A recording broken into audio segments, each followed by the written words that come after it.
Alright, this isn't really something I usually do, but I figured, what the hell, I'll share. Lately, I've been feeling like I'm losing my grip just thinking back on everything, and the way folks acted like it was all totally normal, that still blows my mind. So yeah, I guess this is my story. I was 9 years old at the time. I still remember that summer afternoon, hot as hell, sun blazing, and my mom bouncing around with way too much energy. Which was strange, considering she was never that type. Normally, she was quiet, sharp-tongued, the kind who could cut you with a sentence. Dad wasn't much different, cracking silly jokes, nudging me like he was trying to prove something. We were heading over to my grandma's place, radio blasting way louder than usual. I remember because my mom kept nagging him to turn it down and then ended up lowering the volume herself, like she needed to keep control over every little thing. Funny thing is, I wasn't even supposed to be going to grandma's that day. It just kind of happened out of the blue. I had my backpack on me, but not much else, just my tablet, a charger, and a hoodie stuffed inside. None of my real stuff made it, not even my toothbrush. We rolled up to grandma's place, and my dad gave me this casual "go on in, we'll be right behind you." So I walked in, and sure enough, grandma was already standing at the door. She looked surprised to see them, or maybe not surprised, just uneasy. Either way, it didn't feel right. They barely said hello. Just something about needing to run a few errands and they'd be back. My mom kept exchanging weird glances with grandma, and grandma would shrug back at her like they'd talked about this, but nobody said it out loud. I didn't ask questions. I was 9. I figured, okay, adults are strange, they'll be back soon. I plopped down on the couch while grandma worked on her crossword puzzle. She kept offering me snacks. I kept glancing at the window, waiting for their car to pull up again, but it never did. For the first couple hours, I just zoned out with games on my tablet, trying to distract myself. But once the sun went down and the house got quiet, I started asking her, when are they coming back? She'd just smile soft and say, soon. Any day now. She'd pat my hand, like that made it better. That first night, I slept in her guest room, really more of a storage room, with an old twin mattress squeezed in between boxes. I woke up a bunch of times thinking I heard their car pulling in. For the first week, I kept expecting them to show up. I kept pestering grandma, and every time, she'd sigh and say, they'll be back, you'll see. But she never looked me in the eye when she said it. 3 weeks later, school started, and I had to register using grandma's address. She bought me a new lunchbox covered in cartoon puppies. I was mortified, but I didn't complain. At school, teachers would ask when my parents were coming to pick me up. I'd just shrug and say they were busy. Which, technically, was true. But also completely not. Kids didn't really know what to make of me. This one girl, Brianna, kept asking who I lived with. I'd tell her, my grandma. For now. And she'd nod like that made perfect sense. I tried texting my mom from grandma's ancient flip phone, but nothing ever came back. My dad's number would just ring forever. Every once in a while, grandma would get an actual letter from them, real paper, real envelope. Weird even back then. Mom's handwriting. Dad's goofy doodles in the margins. They always said the same thing. They were working things out and they'd be back soon. But they never were. Sometimes late at night, I'd hear grandma whispering on the phone. I could tell it was mom on the other end. I'd catch fragments, soft words through a cracked door. Once I heard her say, she's asking about you. And grandma replied, real quiet, I know. But she's your kid. After calls like that, grandma would get tired and tense, like something had snapped. Bedtime got earlier. The house got quieter. Thing is, people think getting abandoned is some big, dramatic moment. But mostly, it's just silence. You wait. And wait. And no one tells you anything. So you make up stories to fill the gaps. I kept telling myself they'd come back. That it was just a weird phase. But deep down, I think I knew something had changed. Grandma tried, she really did. She was old, had her own struggles. She'd try to cook my favorite meals, but they always came out wrong. She wasn't unkind, just unsure of how to handle a kid. Sometimes she'd yell if I forgot to do something, leave my shoes out, skip a chore. But later, she'd hand me a candy bar, like that was her way of apologizing. She had her own life, bingo nights with her friends, loud gossip sessions at the kitchen table. I'd just sit in my room, swiping through my tablet, feeling invisible. like I was haunting the place. I remember about a year later, I finally asked Grandma straight up, when are they coming? And she just looked at me and said, I don't have the answer to that. I didn't bring it up again for a long time. Only time I saw my parents' names after that was on birthday cards. The kind that said, hope to see you soon. Love, Mom and Dad, with a $35 bill folded inside. Eventually, I stopped opening them. Just shoved them in a desk drawer. Sometimes Aunt Marlene would call, asking if I wanted to come stay at her place. But it always felt like she was just doing Grandma a favor. I stayed over once. Her kids were a lot younger, and it was just boring. Nobody ever asked if I was okay, just whether I was behaving for Grandma. At school, I started getting in trouble, nothing big, just dumb stuff. Talking back, skipping homework. In 6th grade, one teacher told me I was acting out. I just shrugged. What could I even say? I didn't tell anyone the truth. I didn't even know how to explain it. So I started lying. I told people my parents were away for work. Or they moved to another city for a while. No one really believed me, but no one pressed either. I got good at avoiding questions, laughing them off. Started hanging out with kids who didn't care to ask. We'd skate behind the library or sit around talking nonsense. I told them I was with my grandma 'cause my parents were dealing with stuff. Which, honestly, wasn't a lie. But sometimes someone would push a little too far and I'd snap. One time, I shoved Travis into a bush because he kept cracking jokes about my mystery parents. He didn't speak to me for a week after that. No one ratted me out, but I still got called to the office. The counselor asked if things were okay at home. I told her I was just tired. She didn't dig deeper. And yeah, that's kinda how it went. For years. It was just me and Grandma, day in and day out. Her place was filled with all this old furniture and lace doilies, like something out of a different decade.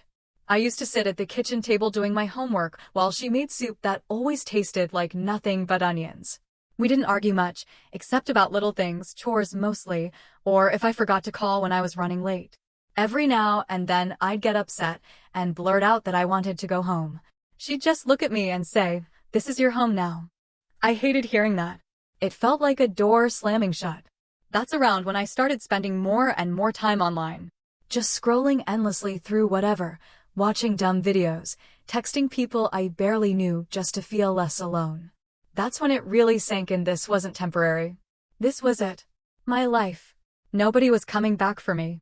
I'd see my friends post pictures with their parents, vacations, birthdays, family dinners, and it would hit me all over again how off my life was compared to theirs. I once tried asking Grandma if we could call my parents. She just shook her head and said, "They'll call when they're ready." Like they were the ones who got to decide when I mattered again. Sometimes I'd get so frustrated I'd just leave the house and wander the neighborhood, walking aimlessly. A few times I didn't come back until long after dark. Every time, Grandma would be there by the door, arms folded, and she'd say, "You scared me." Then she'd just turn around and go back to her shows like nothing happened.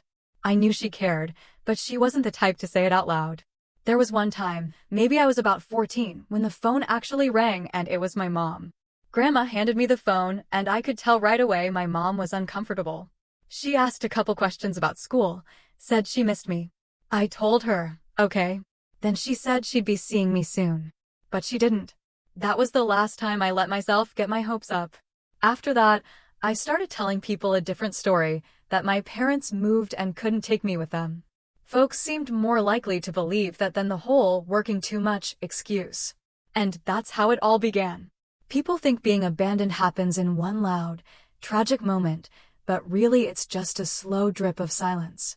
No one shows up for your school conference. No one's there after practice. And eventually, you stop asking. The last time I ever asked Grandma when they were coming, she said, "Any day now." But even she didn't sound like she believed it. That was the moment I realized she was lying. And deep down I knew they weren't coming back. So yeah, that's the first part of it, I guess. If anybody out there actually cares, there's a whole lot more.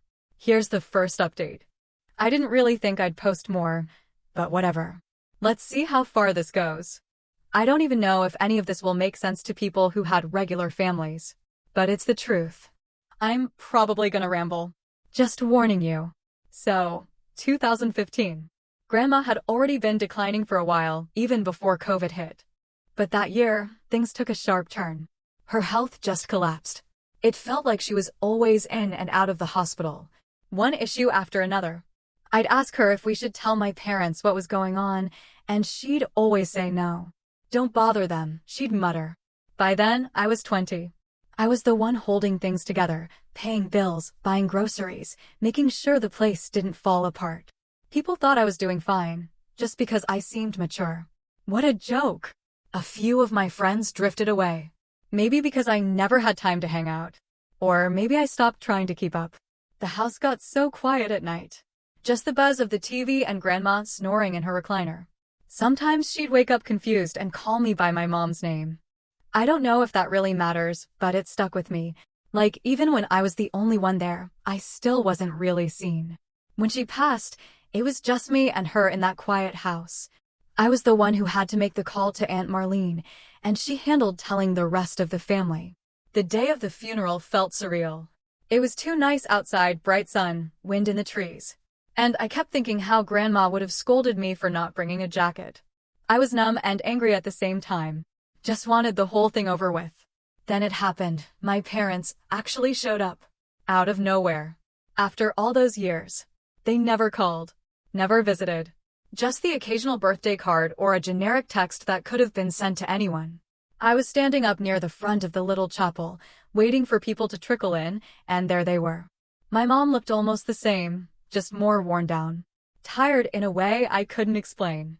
My dad was behind her with this big bouquet of flowers, holding them awkwardly like he didn't know what else to do. They both walked in like this was some regular family reunion. My mom reached out for a hug, arms open. I stepped back. She froze. And silence just settled over everything.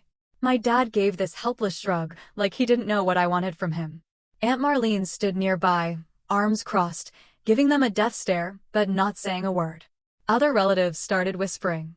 The tension was thick.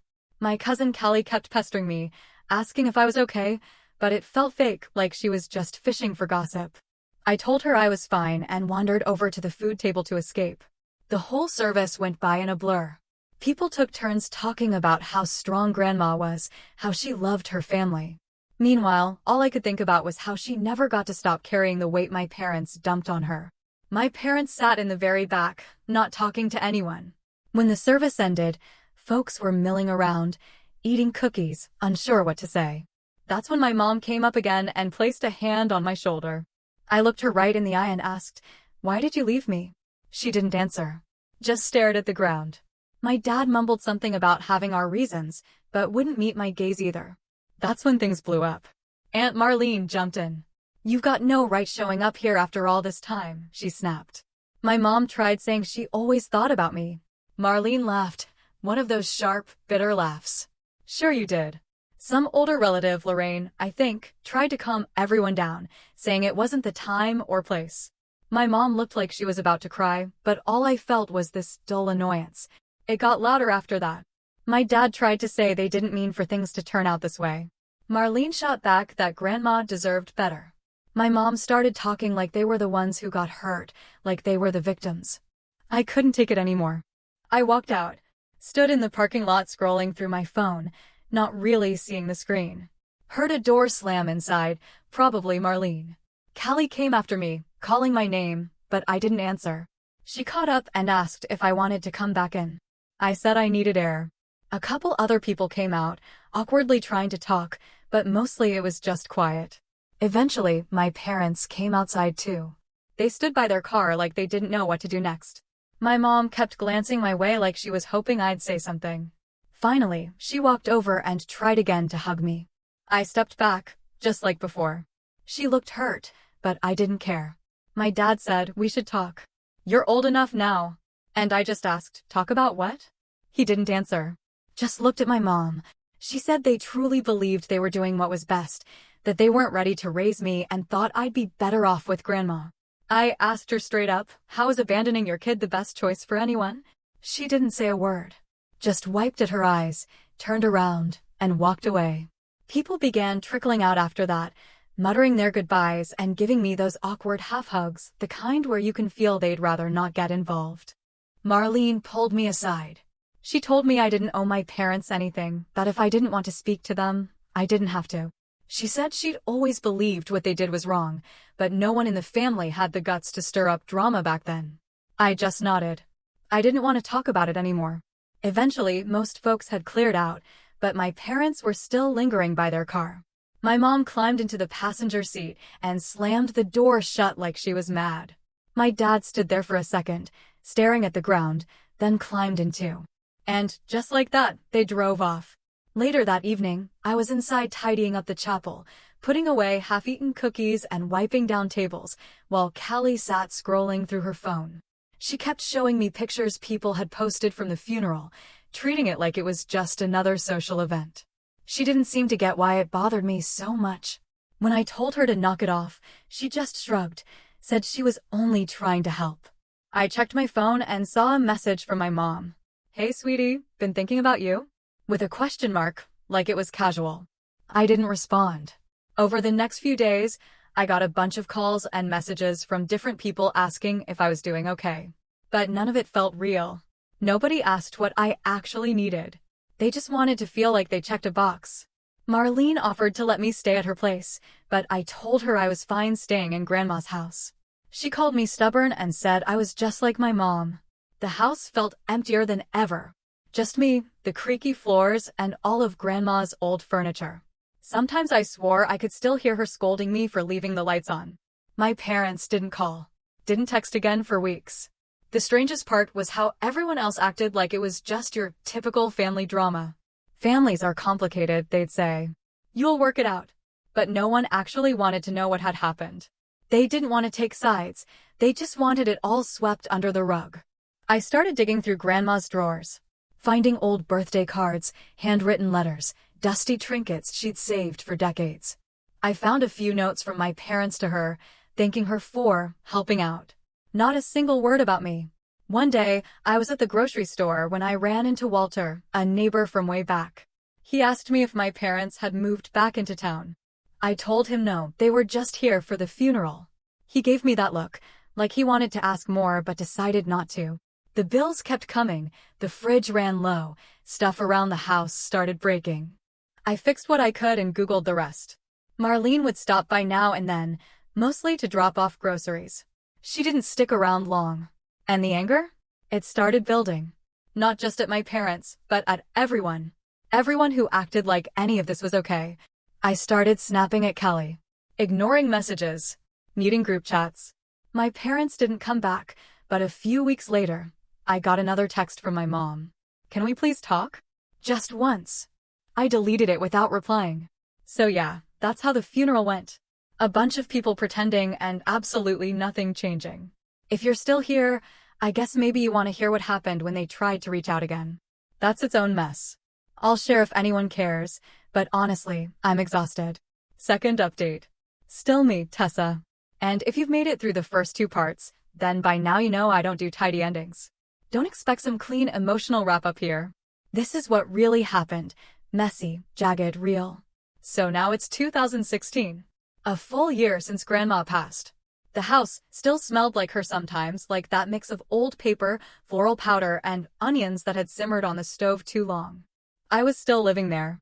Not because I wanted to, but because, where else would I go? And yeah, turns out all that being an adult stuff people glamorize online, it's not cute when you're alone and overwhelmed. I was barely staying ahead of the bills, still arguing with Marlene off and on. She'd started acting like she was my mom, but not in any good way. More like a nosy manager. "Are you eating?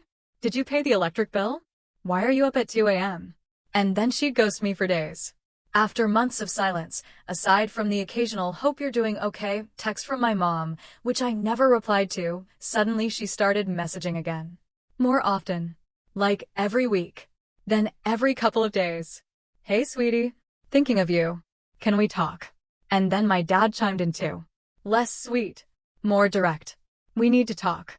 You can't ignore us forever." Weirdly, that made me angrier than when they ignored me. Like now they suddenly cared, because Grandma was gone and nobody else was left to clean up the mess. I ignored them at first. But Marlene started pushing me to respond. "Just meet up with them," she said. "Get it over with. Maybe they'll finally leave you alone." Callie chimed in too. Said if it were her, she'd want answers. I didn't even know what I wanted. I just hated how everyone acted like I was the bad guy for not jumping at the chance to forgive them. Eventually, I caved. I texted my mom back. Just one line. What do you want? She responded so fast it was like she'd been holding her breath. Said they just wanted to talk. Maybe have dinner. Clear the air. I told her fine. Public place. 1 hour. That's it. No exceptions. She tried to get me to come to their house. I guess they'd moved back, or maybe they never really left, who knows. But I refused. Public or nothing. So we met at this chain restaurant. One of those boring spots with sticky tables and laminated menus. I got there early because I didn't want to walk in and see them already sitting there. I grabbed a booth by the window and scrolled Twitter, trying to zone out. Then I spotted their car pulling in. Mom got out first. All dressed up like this was a wedding or something. Dad followed behind in a wrinkled shirt I swear I remembered from middle school. They walked in together, but with space between them. No hand-holding. Just strangers. They spotted me, waved like we were meeting up for lunch after a long trip. My mom smiled and slid into the booth beside me. Dad sat across. First thing out of her mouth was, "You look so grown up." I nodded. What was I supposed to say? Thanks? The waitress came by. I asked for coffee. My dad ordered water. Mom tried to convince me to get something to eat. I said I wasn't hungry. She looked momentarily offended, then smiled again like nothing happened. We stumbled through some painful small talk. How's the house? Are you still in school? Are you working? How's Marlene? I kept my answer short. Until I finally asked, why are we here? Dad exhaled like it physically hurt him. We just want to be a family again. I couldn't help it. I laughed. Maybe it was mean, but come on. You're about 12 years too late, I told him. Mom reached across the table and put her hand over mine. Said they'd made mistakes, but they never stopped loving me. I looked her in the eye and asked, then why did you leave me with Grandma and never come back? She said they thought it was the right thing at the time. That they weren't ready. That life was just really hard back then. She keeps going on about how stressed they were back then, how the fights never stopped, how I was difficult. She actually used that word. I nearly choked when she said it. Then she adds that they thought I'd be safer with Grandma. So I ask her straight out, you left me because I was inconvenient? She immediately says it wasn't like that, but can't actually explain what it was like. That's when my dad loses his cool. Says I don't understand what they were going through, how they were always working, always fighting, barely scraping by. He says Grandma was better equipped to raise a child. I say, yeah, she pretty much raised me by herself while you two disappeared. He fires back, you never saw how hard it was for us. And I shoot back, you never saw how hard it was for me. He goes quiet for a second, then mutters that I should be grateful I had a roof over my head. I say, what I wanted was parents who didn't vanish. Another long, awkward pause. My mom tries to pivot, saying, well, we're here now. We want to fix things. I ask, why now? She says because Grandma's gone, and they finally see how much time they lost. So, it's not about me, I say. It's about your guilt. My dad snaps, don't talk to your mother that way. And I go, or what? You'll leave again. That's when he slams his hand down on the table. People around us start staring. The waitress comes over, clearly uneasy, and asks if everything's okay. My mom puts on a fake smile and says, we're fine, just some family stuff. My dad looks like he's about to explode, but holds it in. I tell them flat out, I'm not here to pretend we're some happy family just so you two can feel better. My mom says, you don't mean that. You're just angry. I say, I mean every word. She reaches over, tries to touch my arm. I pull away. She looks hurt, but I don't feel guilty. Not anymore. Then my dad says, you're being cruel. No, I say. I'm just finally being honest. He stands, looks down at me like he doesn't recognize me anymore, and says, you'll regret this. I say, maybe, but not nearly as much as you should. He storms out. My mom stays seated, just staring at me like I'm someone she can't figure out. She says, please, can't we just start over? And I say, you didn't want me when I was a kid. Why would you want me now? She says, people change. I say, not enough. Then I stand up to leave. She grabs my sleeve. I shake her off. Don't go, she pleads. But I just walk out. Behind me, I can hear her crying. And me? I don't feel anything. Just empty. Just tired. For the next week, she keeps texting these long apologies, paragraphs saying she's sorry, saying she wishes she could change the past, that she just wants to talk. My dad sends one message, "You broke your mother's heart." I block both their numbers. That's when they move to Instagram. DMs like, "Can we please talk?" Just once. I ignore everyone. Callie stops by and tells me I'm being too harsh. I say maybe, but it's still my choice. She says, "They're your parents." I say, and I'm still their daughter. That didn't matter to them for over a decade. I start running into people from high school again, and they all want to talk about my parents. Word must have spread after the funeral. I just tell them we're not close. Some of them look at me like I'm doing something wrong. Like it's my responsibility to fix what they broke. I notice how people treat me differently now. Marlene has started acting more like I'm an adult, though she still nags me about bills and groceries. Callie stops visiting as often. And yeah, I'm alone a lot, but honestly, it's not the worst thing. I've gotten used to the silence, to being the only one holding things together. Then I get a letter in the mail. Actual paper, actual envelope. My mom's handwriting. Inside, she says she's sorry. Says she loves me. Says she hopes I'll call. I think about it. I really do. But I don't respond. Instead, I focus on my own life. I learn to fix the leaky sink. I figure out how to stretch a grocery budget. I keep the lights on. Sometimes, when I get frustrated, I slam kitchen drawers just like Grandma used to. Sometimes I blow up at Marlene over text, then apologize later. Sometimes I sit on the porch for hours, scrolling TikTok, not really seeing anything. So yeah, that's the second chance conversation. It's not happy. It's not tidy. But it's the truth. I don't know what happens next. That's part 3, I guess. Let me know if you want to hear it. I'm not gonna promise it gets better. But at least it's real. Last update. Alright, so I think this is probably it. The last time I write about any of this. Honestly, I wasn't sure I should even post again. But a few people DM'd me saying it helped them, so here goes. If you're just joining, I'm Tessa, the girl whose parents left her with Grandma when she was 9 and never looked back. If you've read the earlier parts, you know they tried to come back into my life after Grandma passed, like no time had passed at all. Well, it's been a year since that disaster of a dinner. And to be honest, nothing new really started.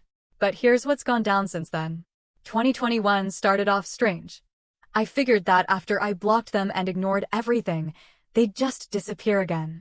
That's what they always did, right? But nope. Instead, they went into overdrive. Started reaching out through every possible platform. My mom slid into my DMs. My dad, who used to rant about how kids these days are addicted to screens, actually sent me a Facebook friend request. Their messages were always the same. "Can we please talk?" Just once. Sometimes longer ones too. "Your mom misses you. We're sorry for everything." But mostly it was that one desperate line. The first time I saw my mom in person again after the funeral wasn't planned. Total accident. I was at the grocery store, hoodie on, earbuds in, grabbing stuff for the week. And there she was. 2 aisles over near the soup. She spotted me. Her whole face changed, like she'd won the lottery and was about to burst into tears all at once. She started walking toward me, calling my name. I turned and walked the other way. She followed, saying my name louder and louder. I ended up ducking out the fire exit by the bakery just to get away. 2 minutes later, my phone buzzed. "Can we please talk just once?" After that, they started popping up at every family gathering. Marlene's birthday? They were there. Callie's graduation? Yep. Showed up and acted like we were all one big happy family. I started skipping events just to avoid them. Callie got mad I missed her grad dinner. Called me petty. But then admitted that my mom cornered her in the bathroom and broke down, crying about how she just wants her family back. It's like everyone wants me to be the bigger person, but no one remembers I'm the one who actually had to live through it. Even Marlene, who tries to be on my side, is clearly exhausted. She tells me I don't owe them anything, but I can tell she's tired of being stuck in the middle. The worst was Easter. Marlene tried hosting a big family lunch. Thought maybe enough time had passed, that everyone could at least be civil. She asked if I'd come. I said I would on one condition.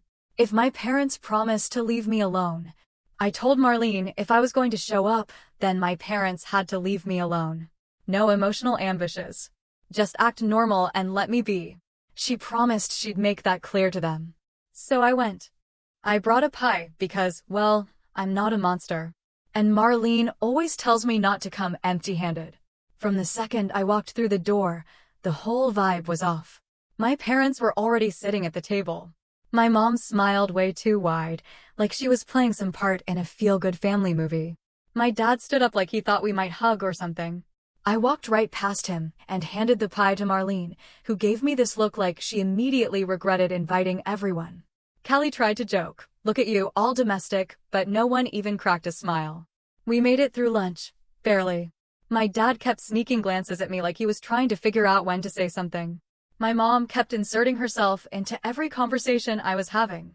At one point, she reached over and touched my arm and said, "Can we please just talk? Just the two of us." I pulled away and said, "Not today. Not any day, actually." My dad muttered, "You're being selfish." And I said, "I learned from the pros." Callie snorted, which made things worse, and my mom slammed her fork down hard on the plate. She stood up, shook her head, and said, "I can't do this anymore," before storming out. My dad got up to follow her, but not before glaring at me and saying something under his breath about respect. Marlene stood there in silence for a beat, then just started clearing the table like we were all done. Callie mumbled, "Well, that went great," and went to help her. The rest of the day was just people tiptoeing around the tension. My mom sat in the car for what felt like forever, staring at her phone. Eventually, my dad climbed in too, and they drove off without saying a word. Marlene told me I hadn't done anything wrong, but I could see in her face that she wished this was easier. She said, "They're not bad people. They just made bad choices." And I told her, that's not my mess to fix. She said, "I know, but it's still sad." And I agreed. It is sad. There are moments where I do wonder if I'm being too hard on them. But then I think about all those birthdays they missed. Every school event. Every time I sat at Grandma's window waiting for headlights that never showed up.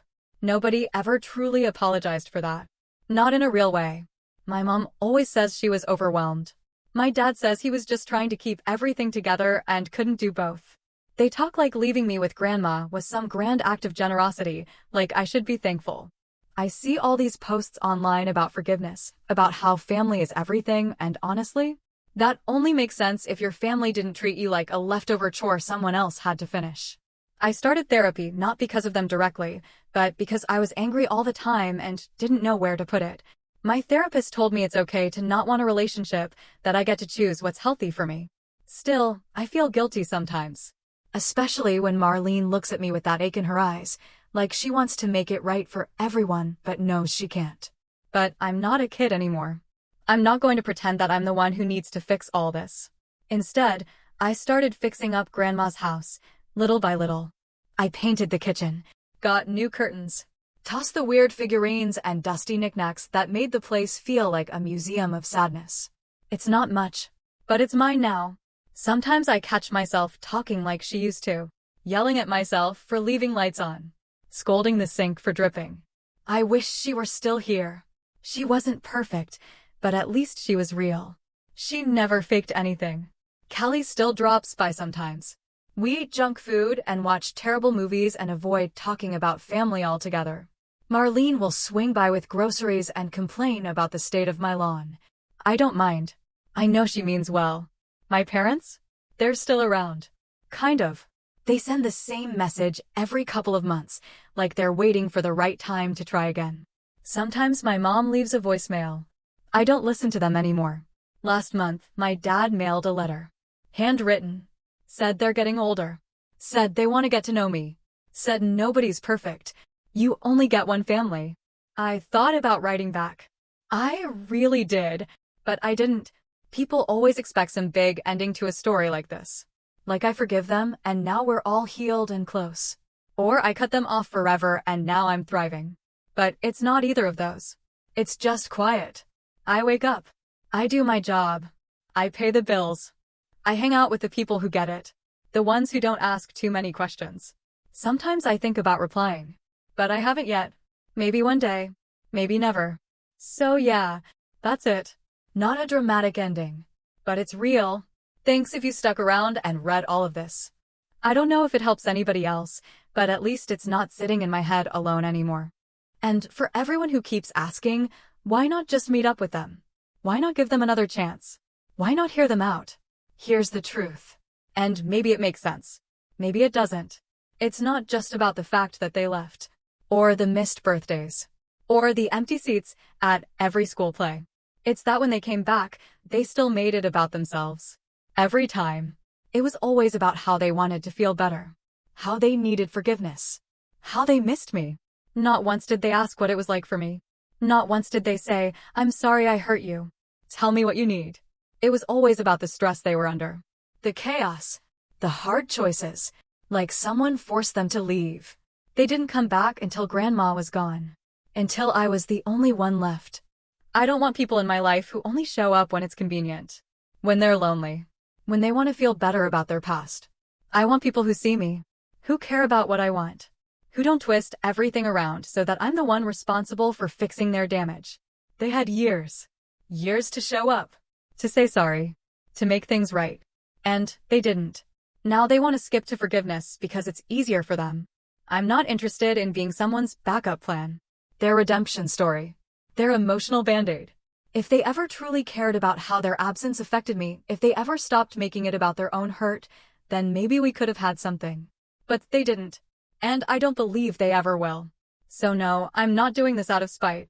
I'm not seeking revenge. I'm just finally drawing the line.